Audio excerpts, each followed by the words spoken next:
Halo semuanya, selamat datang kembali di segmen analisa dan dalam persidangan kasus pembunuhan Brigadir Joshua hari ini, jujur secara pribadi aku sangat kecewa ya dengan tuntutan yang dibacakan oleh Jaksa Penuntut Umum untuk terdakwa Ricky Rizal dan juga Kuat Maruf karena kedua terdakwa tersebut sudah dinyatakan oleh tim JPU adalah mendapatkan tuntutan 8 tahun penjara. Kita tahu ini belum vonis ya dari pengadilan. Dari hakim juga belum menyatakan vonis karena nanti tahapan berikutnya adalah pembacaan pledoi atau pembelaan dari para terdakwa, kemudian di bagian akhir baru putusan dari hakim.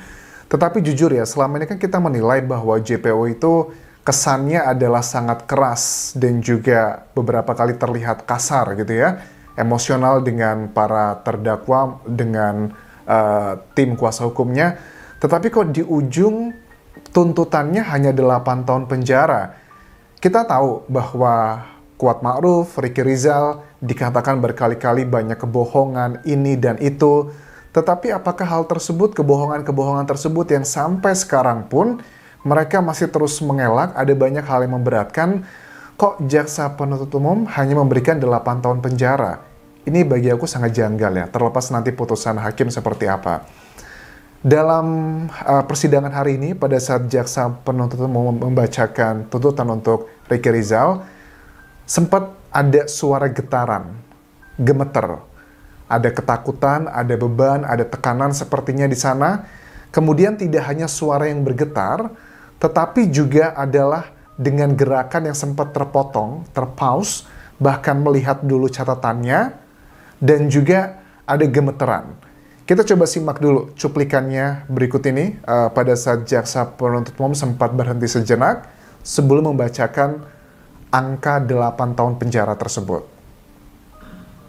8 tahun dikurangi selama terdakwa menjalani tahanan sementara dengan perintah terdakwa tetap ditahan. Menyatakan getaran, ada bergetar. Membacakan tuntutan ini cukup panjang, tetapi yang bergetar hanya di bagian tertentu saja. Masyarakat kalau aku lihat komentarnya, ini ada apa nih? Apakah masuk angin Jaksa Penuntut Umumnya dan sebagainya? Ya kita hal yang wajar ya, karena kita mengikuti persidangan kasus ini tuh hampir 3 bulan di persidangannya. Terus ada banyak keterangan-keterangan yang sangat tidak masuk akal dari Ricky Rizal dan juga Kuat Maruf yang dinilai adalah kebohongan. Hakim pun juga sudah mengatakan hal demikian. Saya tidak tuli dan saya juga tidak buta, kiasan seperti itu. Tetapi kok pada ujungnya seperti ini ya, ini jadi mengingatkan, ada salah satu orang juga yang mengatakan beberapa waktu lalu, kita jangan tertipu gitu dengan persidangan selama ini, dugaannya terlihat keras, terlihat emosional, hakim dan juga jaksa, tetapi mereka semua sedang berdrama, sedang berskenario gitu, agar nanti pada ujungnya tidak diberikan hukuman maksimal. Apakah seperti itu? Kalau aku lihat dari dakwaannya Bribka RR, ada bagian yang katanya meringankan. Yang meringankan pertama adalah masih muda dan punya anak. Apakah hanya karena punya anak, hanya karena usia, ini juga meringankan? Bagaimana dengan kebohongan-kebohongan yang selama ini? Misalnya dikatakan bahwa Ricky Rizal tidak mengaku bahwa dia mau menabrakkan mobil dari Magelang menuju ke Jakarta agar mencelakai Joshua. Sampai detik ini pun di persidangan, Ricky Rizal tidak mengakui hal tersebut, tetapi dari jaksa menganggapnya itu adalah keterangan yang valid yang berasal dari Barada Richard Eliezer yang ini dinilai bahwa kehendak jahat Ricky Rizal itu sudah ada dari Magelang. Kenapa hal tersebut tidak dijadikan hal yang memberatkan? Dan masih banyak lagi poin-poin yang kalau aku bisa satu persatu gali lebih dalam, itu juga bisa memberatkan. Misalnya juga tentang senjatanya Joshua yang kenapa harus disembunyikan oleh Ricky Rizal di Magelang, bahkan sampai di Jakarta pun juga ternyata tidak dimiliki, tidak dikembalikan juga ke Joshua. Itu juga hal yang memberatkan sekali. Masih muda dan punya anak. Bagaimana dengan Kuat Ma'ruf yang meringankan dia? Ya juga sama, apalagi dia juga bukan anggota sipil, anggota polisi, maksud ke warga sipil biasa. Harusnya kalau warga sipil biasa oke lah, make sense ya. Karena dia gak ngerti hukum dan sebagainya, bla bla bla, you name it, walaupun itu juga bukan excuse. Tetapi dengan Ricky Rizal juga sebagai anggota Polri begitu, kenapa dia tidak sesuai begitu? Bahkan ya yang kecewa itu aku yakin kalau dari keluarganya mendiang Joshua, gila ya anak saya tuh dihabisi gitu. Tapi mereka yang terlibat cuma dapat 8 tahun penjara tuntutannya, walaupun kita belum tahu apakah hakim nanti akan menjatuhkan hukuman yang lebih berat atau tidak. Menurut aku gini teman-teman, kalau masyarakat, ini kayaknya mereka ini sedang mengecek ombak. Hakim dan juga jaksa pengadilan itu sedang mengecek ombak. Kalau masyarakat itu terlalu kritis, heboh, mengkritik kok cuma 8 tahun penjara kemana-mana, efeknya bla bla bla, aku yakin ini akan berpengaruh untuk hakim nanti.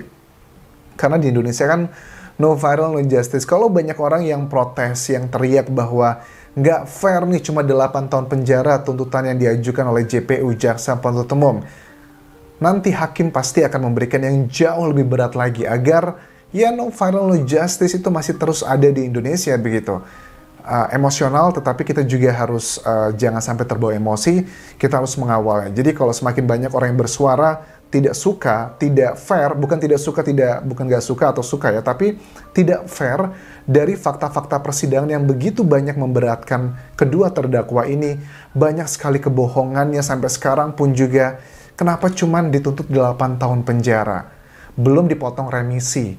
Kalian tahu lah ya, di Indonesia tuh kayaknya sama penjahat orang Indonesia tuh dugaannya gitu ya, begitu baik banget gitu kan ya, di pengadilan, di penjara gitu.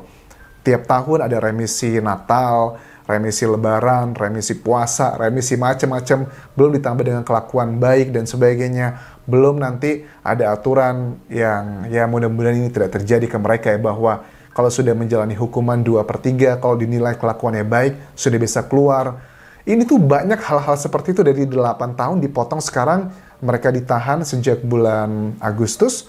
Let's say anggap saja 5 bulan, artinya kan tinggal, let's say aja anggap aja 6 bulan prosesnya, artinya kan ditahannya cuma 7 tahun, 6 bulan penjara, dipotong remisi dan sebagainya, bisa aja mereka dipenjara cuma 3 atau 4 tahun gitu. Aduh, Indonesia, nyawa orang dihilangkan tapi hukumannya cuma segitu tuh, gak ngerti aku speechless gitu ya. Selama ini kayaknya kita terpesona gitu dengan aksinya para jaksa. Wah, kayaknya gimana gitu ya, menantang, melawan, vokal suaranya pada saat berdebat dengan para kuasa hukum terdakwa. Tapi ujung-ujungnya 8 tahun penjara. Apakah 8 tahun penjara bisa menghidupkan kembali Joshua? Aku tahu bahwa mereka bukanlah Tuhan gitu. Mereka tidak bisa seadil seperti Tuhan. Tapi ya nggak juga begini-begini amat lah. Pasalnya itu pasal 340 loh, pembunuhan berencana. Ngeri itu ya. Hukuman utamanya mati, seumur hidup, atau 20 tahun penjara. Gila, 20 tahun penjara aja jauh banget, cuman 40%-nya nggak nyampe gitu loh. Pasalnya kan 340 kalau kita ngomongin logika, dengan surat dakwaan, dengan semuanya, kan ada 20 tahun penjara, ada hukuman mati, ada hukuman seumur hidup, tapi hanya 8 tahun penjara itu kan, aduh, ada apa sih dengan para jaksa?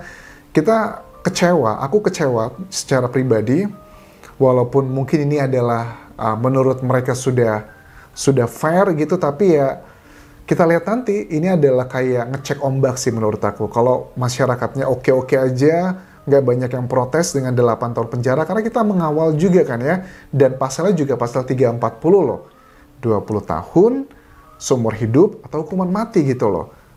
Kita juga punya logika yang sama lah ya, walaupun keyakinan, ya kita tahu ini belum final, I know, ini belum final, nggak usah khawatir Anjas, hakim juga belum memberikan vonisnya, ya tahu, tapi aku tuh ngerasa kayak kecewa gimana gitu ya, maksudnya, kita selama ini melihat di persidangan jaksa berapi-api melawan para kuasa hukum, bahkan terdakwanya.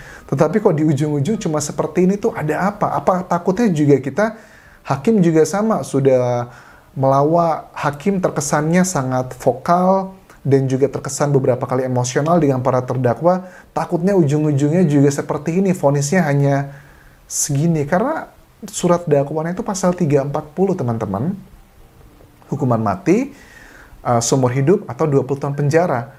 Ya walaupun nggak harus 3 ini, penjara 1 tahun pun juga boleh-boleh aja kalau hakim menilai ada hal yang kuat untuk memutuskan hal tersebut.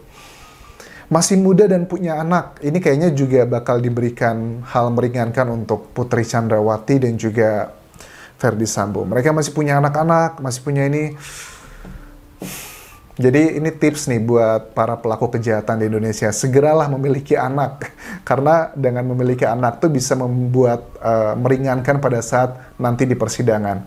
Mau kamu punya anak, mau kamu nggak punya anak, mau kamu masih muda, mau kamu tua, mau kamu kaya, mau kamu miskin, mau kamu orang berpendidikan atau nggak berpendidikan, kan yang dinilai itu adalah perilakunya ya.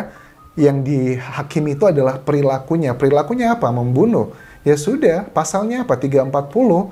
Dan banyak yang memberatkan dalam persidangan kebohongan-kebohongan. Bahkan Ricky Rizal, Kuat Ma'ruf sampai sekarang juga masih banyak kebohongan yang belum diungkap semuanya. Tetapi kenapa tidak dijadikan hal yang memberatkan begitu? Jadi ancaman-ancaman selama ini tuh kayaknya cuman gertakan semata doang gitu. Lemes ya aku. Aduh. Entah ada apa dengan jaksa penuntut umum. Kita nggak tahu nanti dengan Barada Richard Eliezer. Menurut aku kalau untuk Richard Eliezer kayaknya juga bakal sama sih tuntutannya, mungkin ya 8 tahun maksimal ya. Ya kayaknya sama sih 8 tahun karena kan untuk keringanannya itu dengan status dia sebagai JC Justice Collaborator dan itu nanti akan dipakai oleh hakim untuk meringankan. Kalau menurut aku sih semuanya bakal kena 8 tahun penjara nih. Richard, Ricky Rizal, terus juga sama Kuat Ma'ruf kan sudah clear, sudah ketahuan. Richard juga kayaknya akan sama 8 tahun penjara. Gimana dengan Putri Chandrawati dan juga Ferdy Sambo? Apakah mereka berani memberikan tuntutan hukuman mati gitu kepada kedua terdakwa tersebut? Kita lihat nanti ya. Aku kecewa, tapi kita lihat nanti bagaimana dengan para terdakwa lainnya. Terima kasih sudah menonton, sampai ketemu lagi di video berikutnya. Terus kita update, kita kawal kasus ini, kita akan melihat bagaimanakah kualitas hukum di Indonesia. Karena kita mengawal dari awal sampai sekarang persidangan, kita juga tahu fakta-fakta persidangan dan perilaku para terdakwa. Bagi aku, untuk Ricky Rizal dan juga Kuat Ma'ruf, tuntutan 8 tahun penjara itu nggak fair, nggak adil. Kecuali kalau mereka kooperatif, mereka mengungkapkan banyak hal. Kan tidak, mereka tetap menutupi banyak hal yang memberatkan Ferdy Sambo dan juga Putri Chandrawati itu ditutupi. Tapi kalau yang memberatkan mendiang Joshua itu banyak yang dibuka. Do you agree with my opinion? Kalian bisa tuliskan di kolom komentar video ini. Terakhir, tinggalkan like dan juga subscribe channel YouTube ini, juga follow Instagram dan Facebook pageku di Anjas Asmara. Mudah-mudahan ada berita baik lagi ya nanti di persidangan berikutnya. Jujur aku kecewa dan juga lemes sih. Sampai ketemu lagi, sampai jumpa, bye.